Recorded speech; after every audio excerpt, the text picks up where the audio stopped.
The sounds of bluegrass will be filling downtown Raleigh again next week. The International Bluegrass Musicians Association, IBMA, holds its annual conference along with its widely popular Street Fest. And one of the scheduled performers is North Carolina's own mandolin virtuoso, Tony Williamson, who joins us now. Welcome, Tony. Hi, Mitch. Thank you for having me. Well, we appreciate you coming in and talking to us. And before we get into what's happening with IBMA, how about a little song? Oh, sure.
Beautiful, beautiful mandolin music. So, folks, you know that I was right when I said mandolin virtuoso. Tony, tell us, it's always great to hear from you, but it's especially great to hear from you right before the IBMA music gathering in Raleigh. Tell us, why should people in Raleigh and Central North Carolina be excited about this event coming back to Raleigh again this year? The International Bluegrass Music Association has been together for quite a number of years, and a few years ago they moved it to Raleigh. And it was the best convention they had ever had.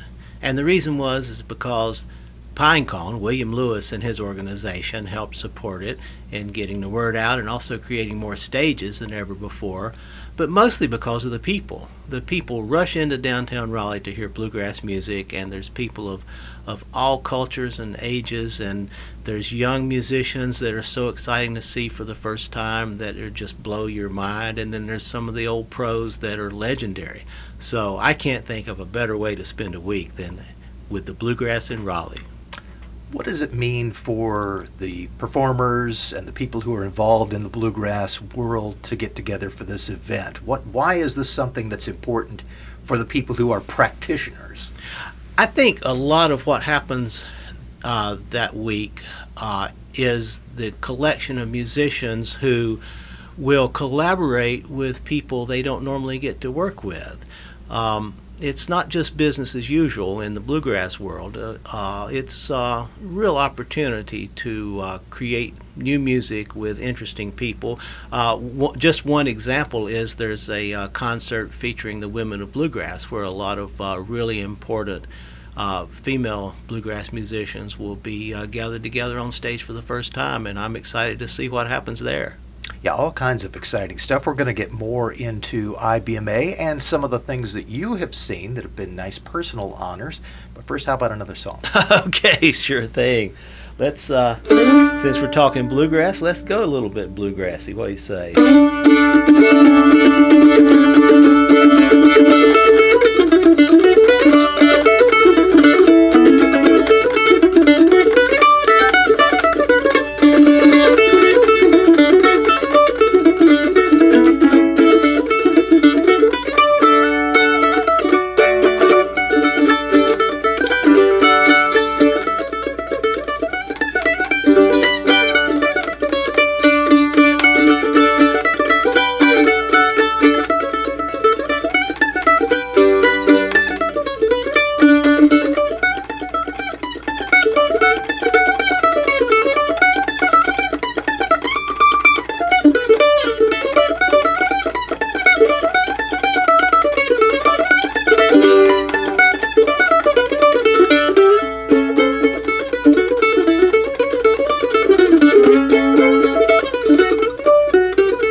Excellent, excellent.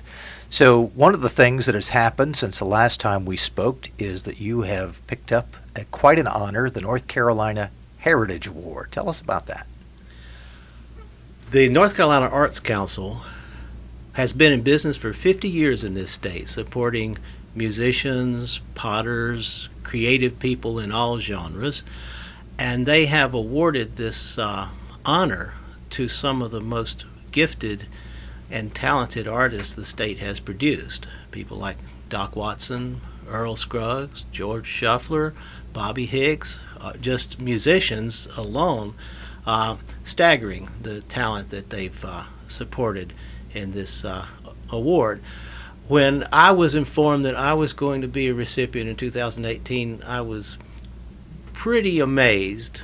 It's a terrific honor, and the numbers really lined up too. The Arts Council has been together for 50 years. I was the 50th awardee, and upon the approximate date of my 50-year anniversary of recording music. So it was really quite a thing, and the concert was wonderful. I was joined by some wonderful musicians that helped support me, and North Carolina Arts Council, Wayne Martin. It just is a terrific thing in this state that endures. And you record music, and your most recent CD is titled Heritage and looks back at your 50-year career and has a lot of selections, doesn't it? That's right. The Heritage CD starts with a track when my brother and I were 14 and 15 years old, and we actually recorded for Follett Publishing Company. It was a national release, and the CD Heritage follows up all the way up to recording that I had just done recently. So there's something from each decade of my career. Now, people who listen to that CD and hear you play and hear other of your work will know that you play in a wide variety of styles, but we're talking about bluegrass now. And what is it that you really appreciate and love so much about bluegrass? I think there's a lot of things I love about bluegrass. The thing that first attracted me to bluegrass was the sound of the instruments, the excitement that you have on those instrumentals when the banjo and the mandolin and the fiddle are all sort of weaving in and out from each other. It's not like they're competing for space, but it's like they're giving each other a dialogue, and it's fast-paced and it's exciting. And then the vocals come in, and there's these high tenor, soaring tenor notes that somebody said one time as well. It's men singing like women, but really it's an amazing thing. Some of the bluegrass tenors rank with some of the great opera singers as far as their range, but more than anything, Mitch, it's the stories. The songs all have stories, and if you listen, the lyrics really give you a context about something very emotional, something very powerful that maybe happened in the past, or maybe just a joyous feeling. But it's the stories ultimately that attract all of us to bluegrass music. We're going to talk in particular about your instrument and why the one that you're holding right now is so special. But first, how about another tune? Well, since we're talking about stories, why don't I try to do the latest song I've written? I haven't even recorded this yet. This would be the first. Sounds good to me. But there's a story here that's very personal. It's called I'm Going Back to the Country.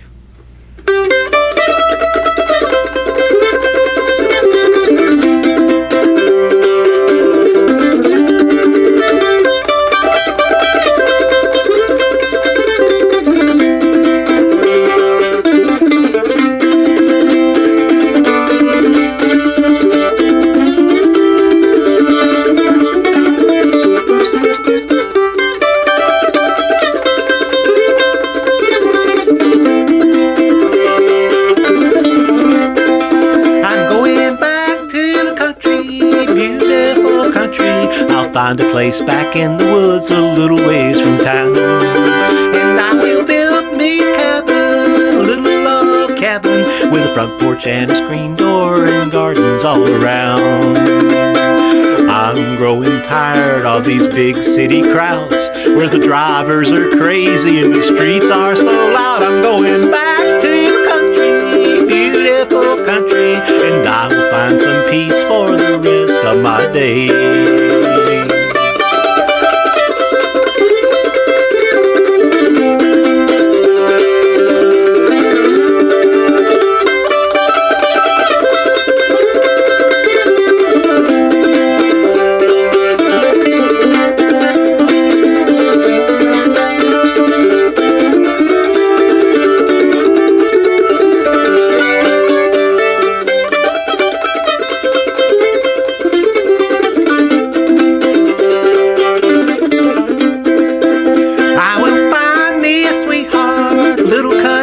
sweetheart. She'll wear a pair of overalls with holes in the knees. And she will love our garden, working in the garden with maters, taters, corn and beans, and a hive full of honeybees. I've spent my last night in this dingy old bar. How in the world can you woo a gal when you can't even see the stars? I'm going back to the country, beautiful country, and I will find some peace for the rest of my days.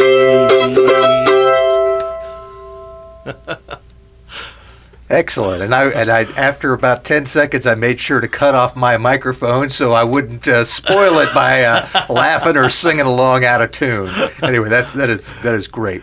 And those who've been listening to you play know that you are playing a mandolin, and you are playing a very special kind of mandolin. Tell us why this particular one is one of just a very few, and it is particularly valuable.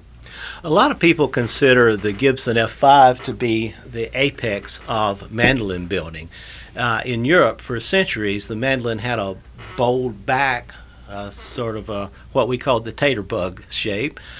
When the immigrants came to America, there was this period in the late 19th century of innovation and pushing the edge of the envelope, creation, and the American mandolin makers started making changes. The ultimate change came from a man named Orville Gibson, who started a company in Kalamazoo, Michigan, who created this shape of the mandolin that he called the Florentine shape. The idea was to give it some European feel while still losing that bowl on the back. But the next level came when a man named Lloyd Loar signed up to be the acoustic engineer at Gibson Company in 1919, and he created this particular instrument, the master model. It had F holes like a violin. It had a long neck so you could play the more advanced pieces. Lloyd Loar really had in mind that it would be an instrument for classical music, not bluegrass.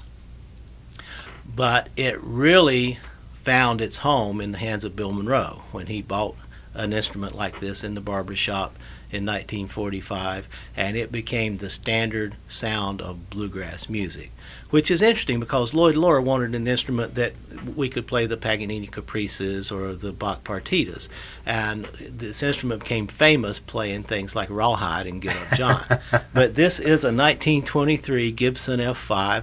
It has the signature by Lloyd Loar inside. It's just an exquisite instrument, and it plays and sounds fantastic. Yeah, it's a very beautiful instrument, beautiful sounding, and there aren't that many of them around. Are there a couple hundred maybe? We don't know exactly. There are no records extant from that period that tell us exactly. There are, I think, somewhere upwards toward 175 to 180 that are known now.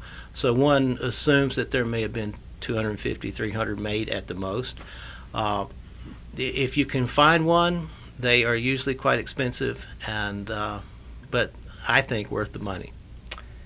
How about the role of the mandolin in bluegrass? We've been talking about bluegrass. Not every band that plays bluegrass has a mandolin, but it's very common and seems to have a particular role in a mandolin or in a bluegrass outfit. How does the mandolin fit in bluegrass?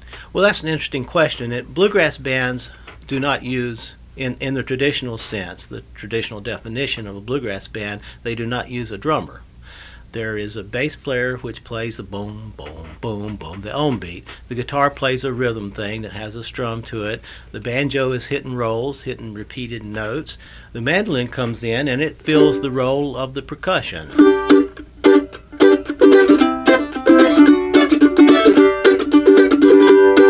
And without that, that gives the music a certain amount of drive. So the mandolin has an important percussion role, but it also takes solos, and also, I think also, usually the mandolin player sings the highest part. And so the mandolin also has that frequency range to match the tenor vocal too.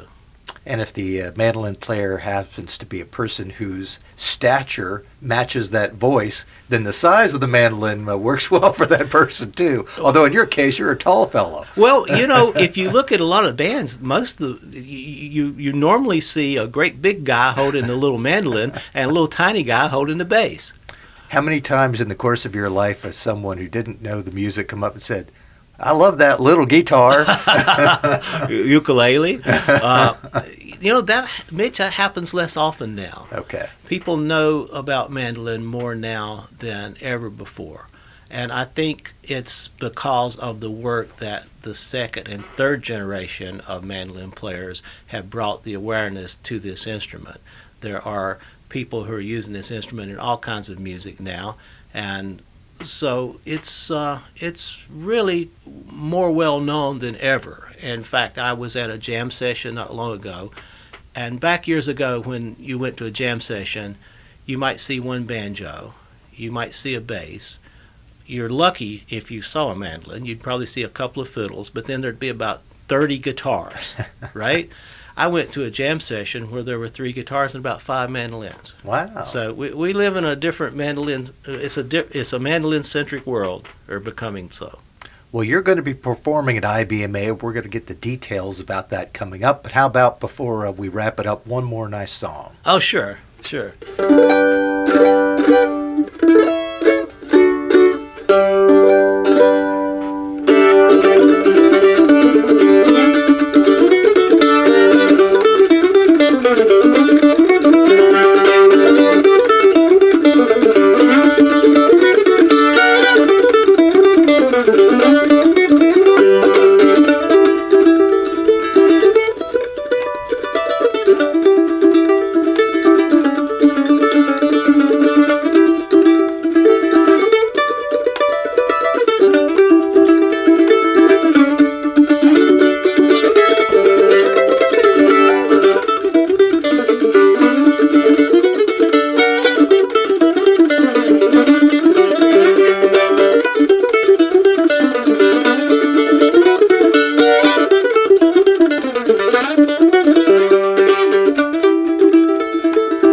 Listen to that sustain. I almost didn't want to talk because it was so much nice sustain. Well, Tony Williamson, you're going to be doing a couple of different events on the Friday of the IBMA event in Raleigh, Friday, September 28th. One in the afternoon involving all of these great instruments, and another, a performance. Tell us about those. So in the afternoon on Friday, at 2 o'clock in the Convention Center, I think the room is 306B, we'll be doing what is called the Vintage Instrument Tasting. We will have several of these Lloyd Loar Gibson F5s. There's also going to be some flathead banjos, which is the kind of banjo that Earl Scruggs played that banjo players really love. North Carolina's own Earl Scruggs. Right, exactly, another Heritage Award winner. And also guitars. And there will be some well-known wonderful musicians joining me, and we're just going to have a great time. It's called a Vintage Instrument Tasting, although it's more picking and talking than tasting. That evening, I'll have my band on the Davie Street stage at 8 o'clock. It's a terrific band. My brother will be joining me, who has a beautiful voice. Jim Watson, the founding member of the Red Clay Ramblers, is playing bass with us. Don Wright, excellent banjo player. And the beautiful and incredibly talented Caroline Ryrie on fiddle. We'll be hooting it up on Davie Street at 8 o'clock. So 2 o'clock for the Vintage Instrument Tasting, 8 o'clock for Tony Williamson and friends. I think it's how it's billed at the Davie Street stage, Friday, September 28th, which is the first night of the big street festival. Tony, before we wrap it up completely, if people want to learn more about what you're up to, where you're performing, CDs that you have for sale, if they want to learn more about the Loar mandolins and mandolins that might even be available, you have a website. Why don't you tell us what it is? mandolincentral.com, www.mandolincentral.com. That's where all this information will be, and I would certainly appreciate it if you'd go there, send me an email, and we'll be in touch. Tony Williamson, North Carolina's own, the mandolin virtuoso, and a performer coming up at the IBMA Street Festival and the conference. Tony, thanks so much for joining us. Thank you, Mitch. Great to be here.